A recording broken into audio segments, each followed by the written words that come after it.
Where are we at?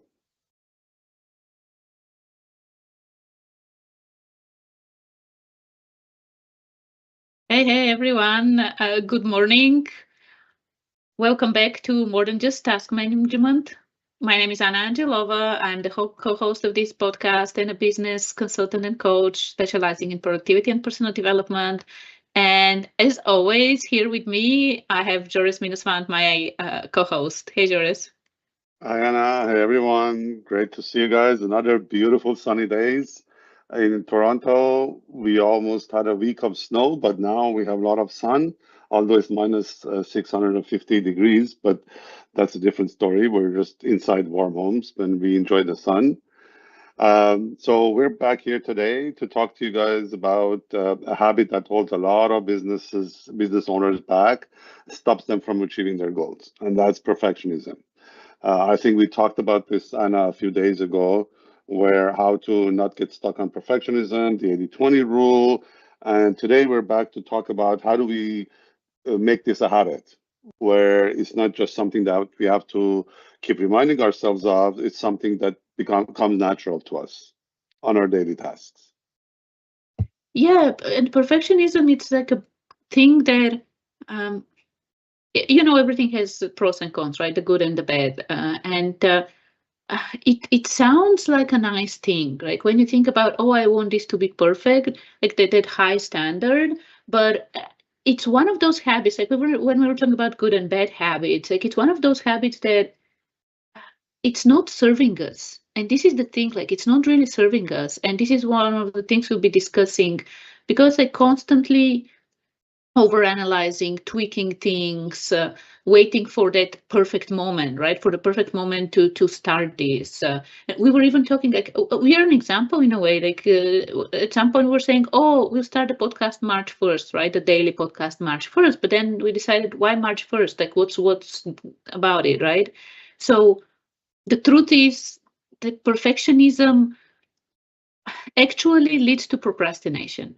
And a lot of times actually the intention behind perfectionism why we do it, it's not the intention with the like it's not the high standard like that view of, oh, let's create something outstanding. It's actually driven by fear a lot of times. It slows us down. And Yeah, today we'll be unpacking how to break this habit. If this is something that's not serving you, if this is something that comes out of fear, it's definitely a habit that you want to break and replace it with action. The 80/20 action.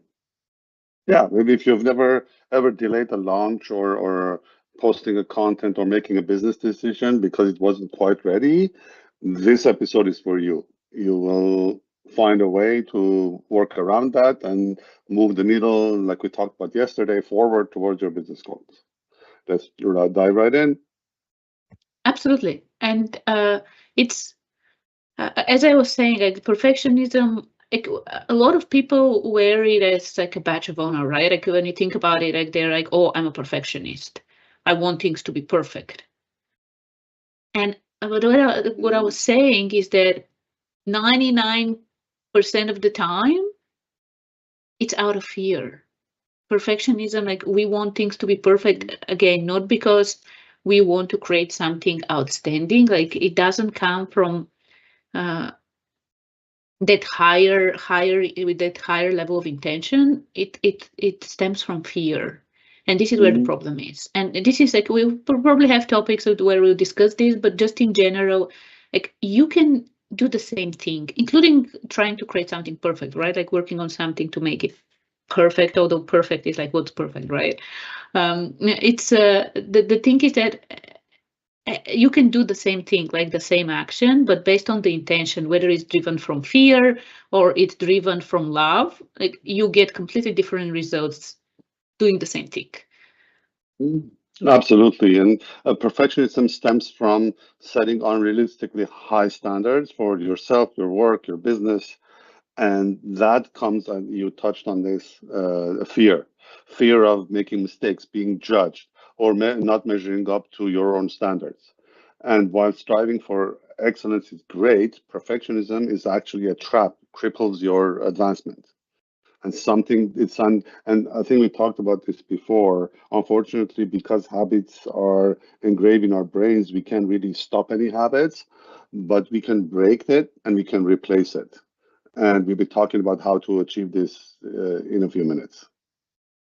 I love actually what you said, the difference between perfectionism and excellence, right? It's good to have standards. It's good to have high standards and create excellent products, have excellent service. This is good, but perfectionism is it takes it to an extreme. In my view, it's taking excellence to an extreme, and again, like what does perfect mean?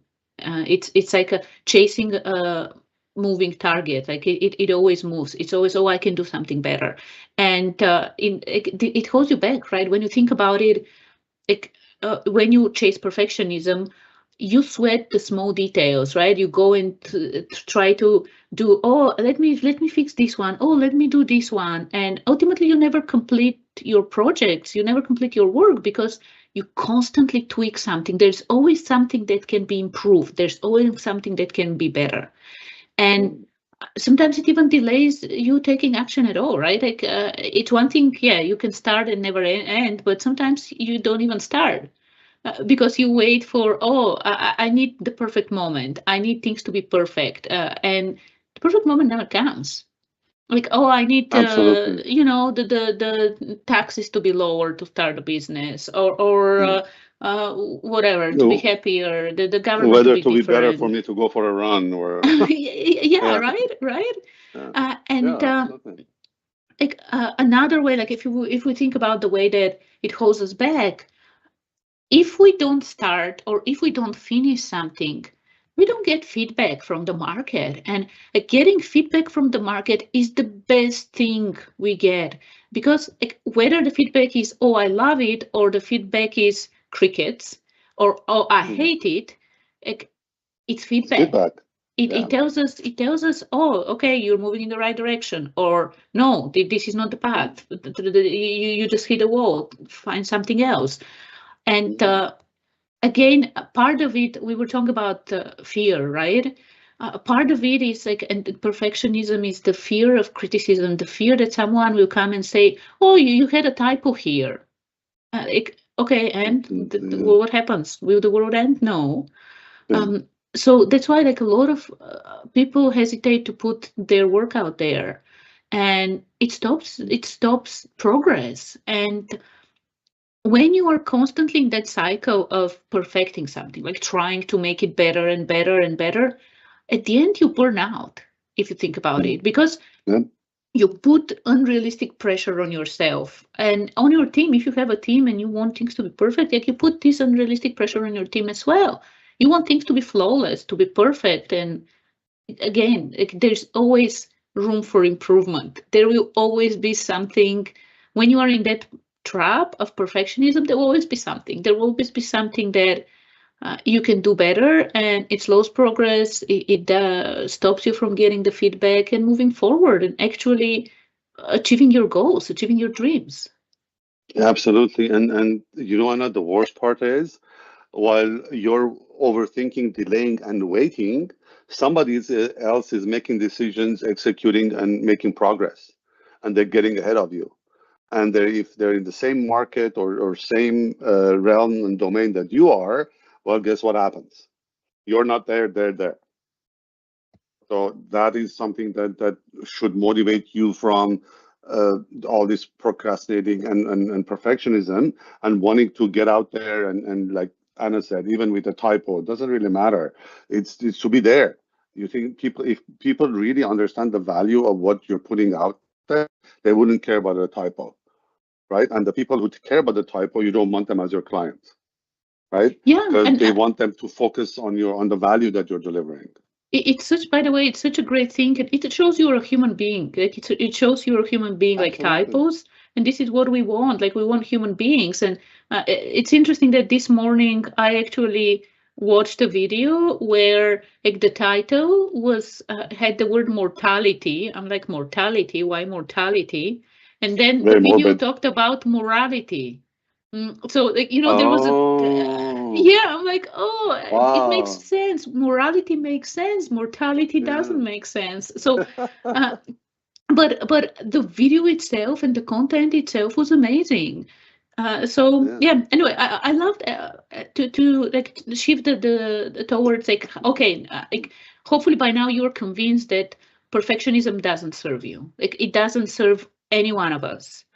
Not and the thing is that not getting your stuff out there, not starting, not completing things, it doesn't serve the people who are waiting for you, for your business, for your products and services. You're not only hurting yourself, you're doing a disservice to your clients and the world in general.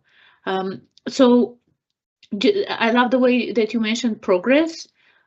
One of the ways to replace perfectionism is replace with progress over perfection, right? We talked about it even like, I think a couple of days ago. We talked about progress over perfection.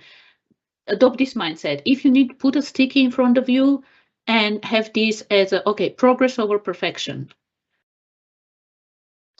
Absolutely. And instead of aiming for perfect, aim for done out there and to be improved.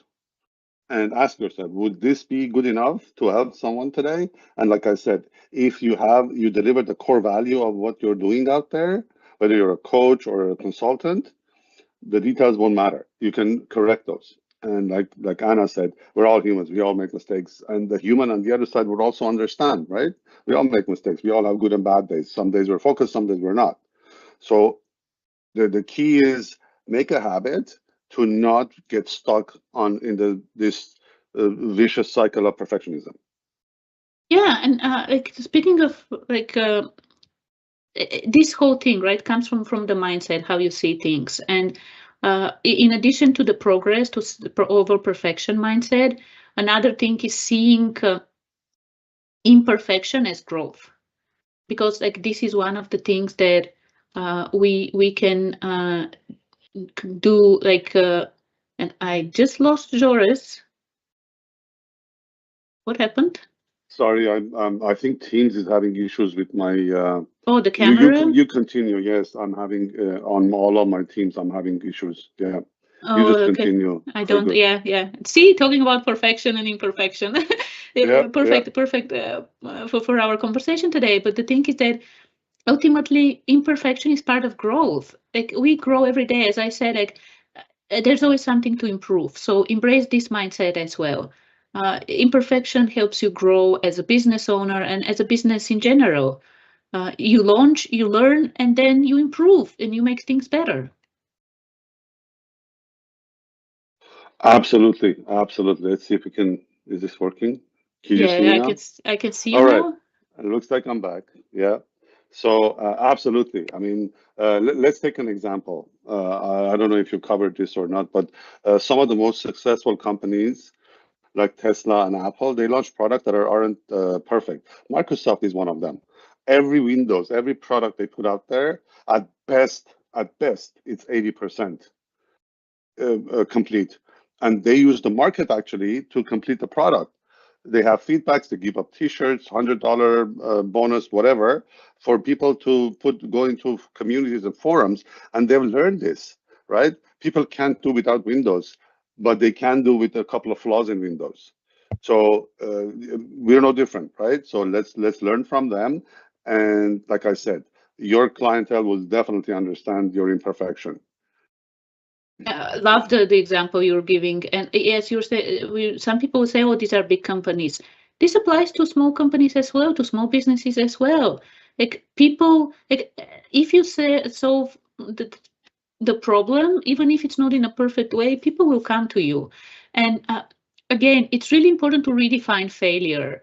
Like instead of seeing mistakes as something that you want to avoid, see them as learning opportunities. And even the best thing you can do actually is redefine the idea of mistake, because ultimately you don't get out with the intention of making a mistake, right? We always do our best, and then we Yeah. learn from it, and tomorrow our best is better because of what we learned yesterday. And if we knew Absolutely. what, if yesterday we knew what we know today, we would have done something different, of course. So Mhm. actually embrace this idea that we never make mistakes, that we always learn and grow. Absolutely, absolutely. Yeah, I love it. So let's start now, letting everybody know how do we implement strategies for overcoming perfection, right? We need the practical part of it. It's good to talk about not being perfect and 80/20 rule. How do we make a habit, right? I think the first thing that we need to do, and I really like this one, is to set limits for tasks. So give yourself 90 minutes or for a draft blog post or 30 minutes to prep a social media podcast or whatever it is. Just commit to a deadline and then set a timer and watch that timer. I think this is one of the things that we're doing, and I think we're also a little bit failing, Anna. We keep start talking about 15-minute podcast, but go way over 15 minutes. But put a timer for yourself. Say, I will spend 30 minutes on this today, and this is part of my 20 percent that's going to give me the 80% result. But I'm only going to spend 30 minutes on this, and I know I can do it within whatever I do within 30 minutes. I will then move on, put it in production or whatever it is, or post it, and then move on to the next one. I love this one. It's really like it's really a great one. Like setting the a limit, and limit actually helps us thrive. Like limitations and actually boundaries really help us thrive. And another one that you might have heard about this one. It's uh, 80%, the 80% rule. And this time, what we're talking about here is 80% ready. And especially if you are in some kind of development, like this is something in IT. I've heard this like even when I started my career, even before that, I think that idea that once you're 80% ready, you ship it. Like you might not have all the 20, like the other 20% of the features, whatever it is, 20% ready, you ship. It's good enough, get it out there, get the feedback and improve. Yep, absolutely, love it. The other the aspect of it is the one take rule. And I think I used to apply this to my exams when I was in high school and in college. I used to, when I wrote an exam, the answers, I would do one review and that's it. I would get up and leave. Because if you keep reviewing it, you're getting to this perfection and start making actual mistakes. So if you're recording a video, do a draft, one edit, and then post it and limit yourself to that. Once you limit yourself to that, actually, you will now make sure that the first draft is really like you reduce your chances of making mistakes and you focus because you know this is the last opportunity you have. Actually, something that you can do as well. Like I love this one. I love this one with the well, again, this is another limit you put, not just the time that okay, I'm giving myself 30 minutes, but also I'm just editing it once. That's it. Like it's a great one. Another thing you can do is after you edit it once, or even before, like even if it's just a draft, send it to a trusted person in your team or even a client for feedback. So you actually get the feedback, and they will either tell you that oh it's awesome, or they'll say oh do this, I don't understand this part, and this can actually give you great feedback for you to do that one edit, and that's it, you're done. So combine it actually with that one take, combine it with asking for external feedback early on. And this way you will see that what you're creating is already valuable and it's worth letting it out and just launching it. Yeah, absolutely. Another practical habit that I love is start before you're ready. There's an interesting quote that I'd like to read out here. It says, "If you're not embarrassed by your first version, you launch too late."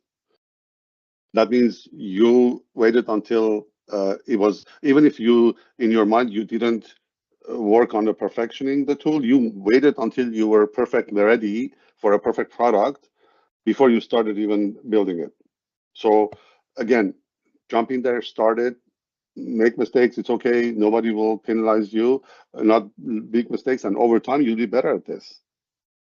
Love it. This one is actually such a great reminder that if you're not embarrassed by your first version, you started too late. Like it's just like such a great reminder. And if you still find, like, even if with this all these things, you still find yourself trapped in perfectionism. One last thing that comes to my mind is to think about, okay, what is the result I need? What do I actually, I'm doing something, right? What is the result I need? And this can help you break from the perfectionism and like, I need this one thing, that's it, right? So it can help you get away from the idea of, oh, this needs to be perfect to, okay, this is done. Let's move forward. Absolutely. Love it. So, takeaway actions today. Just to recap, there are three uh, pointers, that there are three habits that we talked about, action items that will make this break you out of the perfectionism cycle. Is number one is set a limit for one task today and stick to it. Follow the 80% rule. Stop at good enough and then move on. Right? Don't wait until, don't start too late. And the third one is don't start too late. Start before you're ready. Jump in, do it, one review, and put it out there. Absolutely. This All right. is um, again, it's worth it. It's worth it. And perfectionism is not serving us. Find a way to get out of it. Like we shared quite a few tips, and Joris, you just summarized them. So go ahead and do something today. Do something like the hit send, whatever it is.